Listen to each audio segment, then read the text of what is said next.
So I've got a couple of stories that are going to absolutely make your blood boil. So you have been warned.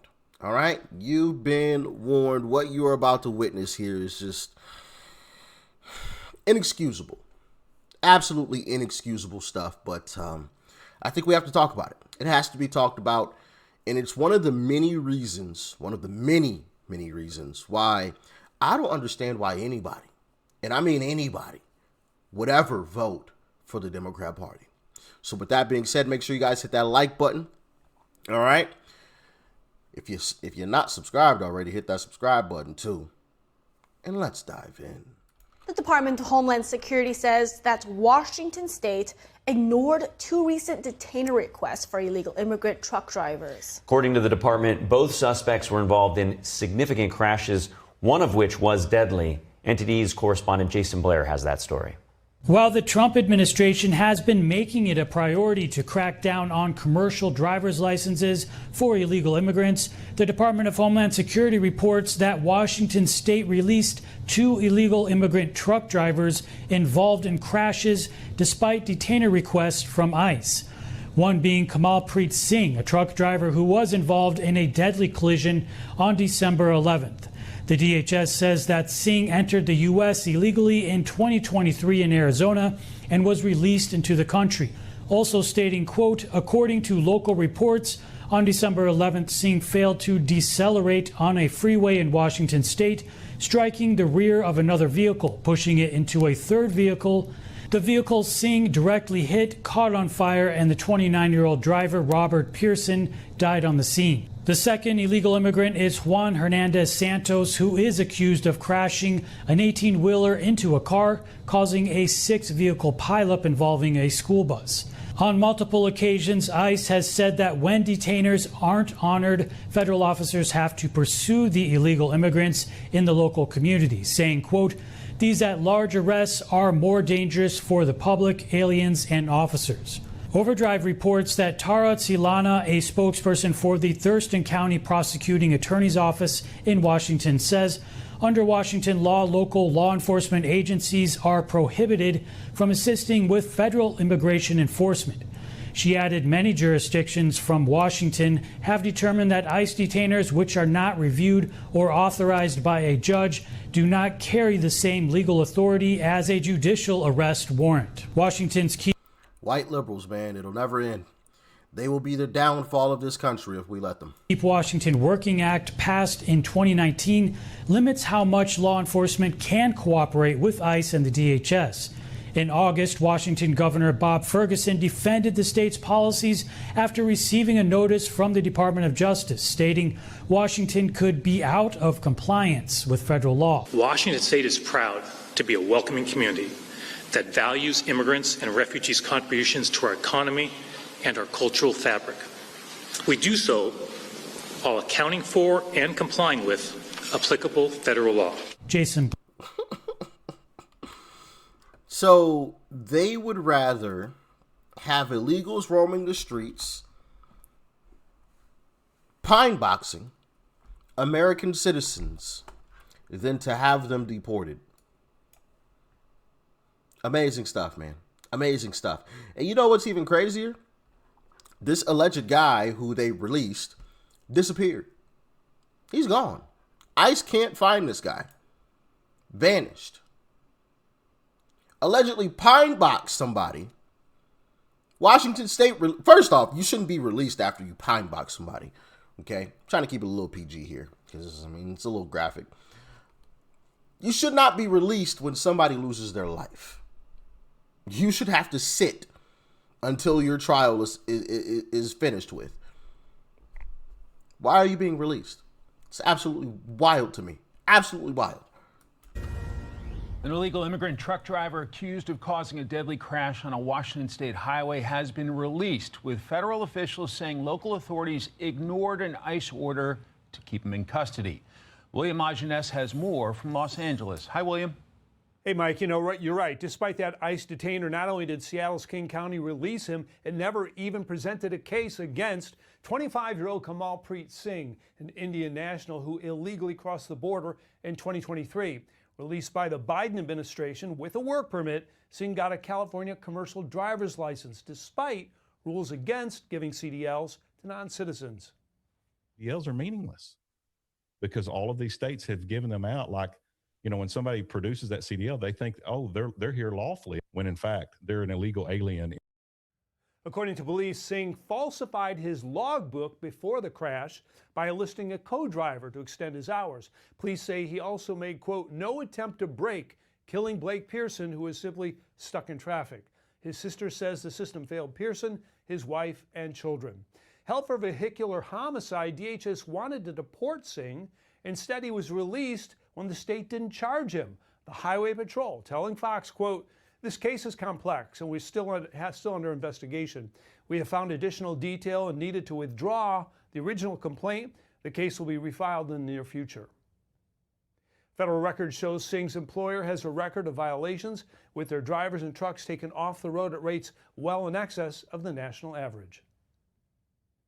The decision to allow these people to drive these dangerous vehicles was very reckless and put the entire country at risk. I always give the example of a roofer. You know, when a roofer falls off the ladder, he hurts the roofer.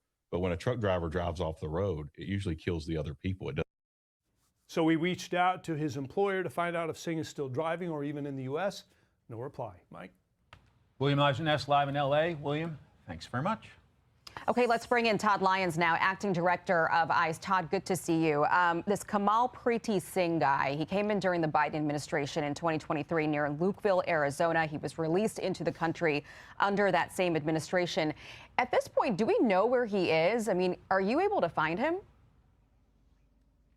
No, Ice, and that's the bad thing, right? When sanctuary jurisdictions release these individuals, they don't share the information with ICE. So we have to go out and find that individual again. And like you said, he came in 2023. You know, if we had the policies like we do now under President Trump, where there's no catch and release, he would have had his hearing, and if he was found eligible, he would have been deported that day. But instead, here we have a guy, shouldn't be in the country in the first place. He has a real ID. He has a real commercial driver's license issued by the state of Florida. And now some poor gentleman is dead right at the holidays, and his family doesn't have him because of these, crazy policies. The fact that they didn't want to keep him in custody. They already deemed he was a public safety threat by arresting him, right? He caused, vehicular homicide, allegedly. And now they want to re-release him back to commit crimes again. It's ridiculous. Well, let's talk. It is absolutely ridiculous and heartbreaking. Heartbreaking. Just imagine the trauma that family, those children, are going to go through every Christmas, knowing that this is the time, around the time where their father was put 6 feet in the dirt by some illegal who shouldn't have been here in the first place. I mean, it's already bad enough that, the man lost his life, but the holidays, right? Christmas, it's supposed to be a joyous time. It's supposed to be a wonderful time of the year. All because Democrats want to allow illegals into this country. And then not only that, but give them CDLs and allow them to drive these massive hunks of metal up and down our highways. I was already nervous whenever I was on the highway next to semis. Like, this just never sat with me well, right? Driving next to a semi, I always speed up to get past them. Like, nah, I don't want to sit next to this darn thing. But now it's like a whole nother level. Like, get me 1,000 feet away from any of these semis on these highways. I don't want to be anywhere near these darn things with these illegals driving them. This is crazy. Now let's hop into the second story that is extremely tragic as well. Check it out. Developing tonight, new video shows the shocking attack on an elderly woman standing outside the King County Courthouse. A man armed with a board that had a spike through it hit the 75-year-old woman in the face, blinding her. KOMO's Jeremy Harris spoke with the woman's family and uncovered disturbing details about the suspect's reputation for attacking people on 3rd Avenue in downtown Seattle. Jeremy? Yeah, Jeanette Markin came down here to pick up a food order in Pioneer Square when she was attacked. Now, I just got videos through a public records request that show what happened. We're going to pause the video before she's actually hit. But what really stood out to me was from police body camera video showing there were obvious warning signs about this suspect before the attack. It's just before noon on December 5th outside the King County Courthouse in Seattle. That's 75-year-old Jeanette Markin standing on the corner, and police say this is Fale Pea walking up with a stick in his hand when out of nowhere he attacks her. Jeanette is knocked to the ground. Bystanders take a picture of the suspect, then rush to help Jeanette. The full scope of what happened wasn't clear yet. Police arrested Pea a block away and found the weapon, this wooden board with a screw through the end of it. Police say that screw went through Jeanette's eye. Who is this guy? He's a regular. He usually punches. I guess today he decides to escalate things way worse than his usual. Where is he usually? He's usually just up and down third. As paramedics... Bro, the fact... They're talking about this so fucking casually, it pisses me off. Oh, well, he just usually assaults people by punching them, but today he decided to ask, why is he walking the streets? And I know some people are going to say, well, Rich, it's simple assault, so they're not going to, that's not a massive charge. Bro, if you're assaulting people, and you're well known to assault people, after the third time you've assaulted somebody do something about this mother. You know what? Mother, shut your mouth. Keep this man in prison, but throw away the key. Clearly, he cannot be out in society. Because now a grandmother has lost her eye because he smacked her in the face with a 2x4 that had a screw sticking out of it. It's ridiculous.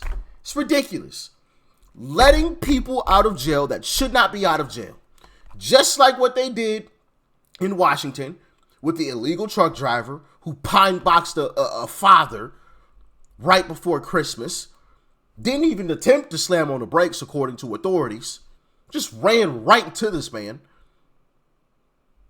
And here you have someone who's clearly well known. I'm assuming he's already been in the system if he's that well known. If people know he's assaulting individuals, why is he walking the streets? Why is he not in jail still? And because of those policies, a man lost his life and a grandmother lost an eye.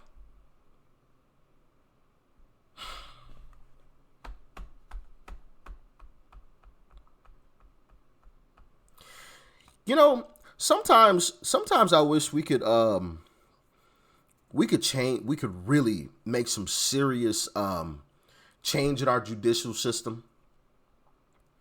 And one, we could hold these judges accountable who give way too lenient of sentences to people and they are released in pine box individuals. I wish judges could receive some of that sentence as well. But then also, sometimes I wish, you know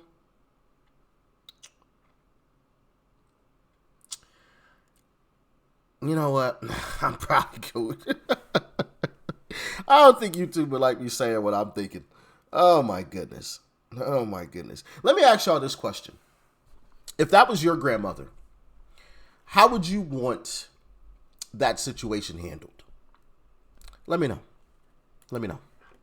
Race her to the hospital, it becomes obvious police know Fale Pea well. Do you have the suspect's ID? Yeah, suspect's ID. He's being searched right now. Yeah. You know him?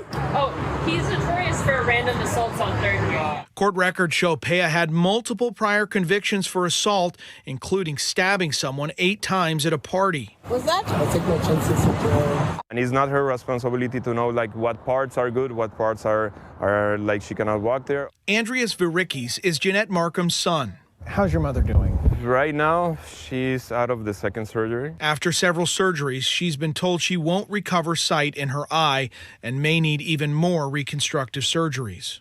To take like a wood club with nails and just, no, I'm gonna hit her with all the force on her face, is like, That's not someone you can recover or help. I don't understand that. Her attack is the latest act of horrific street violence near 3rd and James. A man was shoved into a door and killed just across the street, and earlier this year, 2 people were shot at the same intersection. There are multiple homeless and drug treatment centers on the block, and city and county leaders have pledged for years to clean up the area and make people feel safer. Jeanette's family says whatever's being done isn't enough to keep people like her safe. I want someone to at least say to my mom, hey, we're working on this. We're trying to fix this. Like, I know, yeah, he's unusual. Like, usual what? Attacking people? Civilians? Like, what the hell is wrong with your system?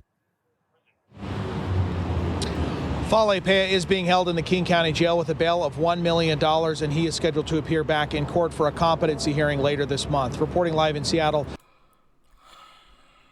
It shouldn't have even got to that point. Well known. The officer knew exactly who he was. Fale Pea, or whatever she said his name was. She said it, and the guy was like, oh, so you know him? Oh, yeah, he's well known to assault people on blah, blah, blah. Fale Pea. And I feel for some of the officers out here who are doing their job, and they're just like, bro, what is the point? I keep arresting this dude, and you keep just letting him back out. Shout out to the officers out there, man, that are doing a fantastic job in arresting these criminals, but these liberal judges, these liberal DAs keep letting these individuals back out on the streets. Because I know officers there's some officers that are probably extremely frustrated as well. Like, bro, I keep arresting this mother lover. Every time I arrest him and bring him in, y'all let him right back out. Anyway, y'all get in the comments. Let me know your thoughts and your feelings. If you want to cop some merch, link is in the description. For some merch. Subscribe to the second channel. That link is also in the description. Extra rich. And I'm going to catch y'all on the next one. Merry Christmas, y'all. Peace and love. I'm out.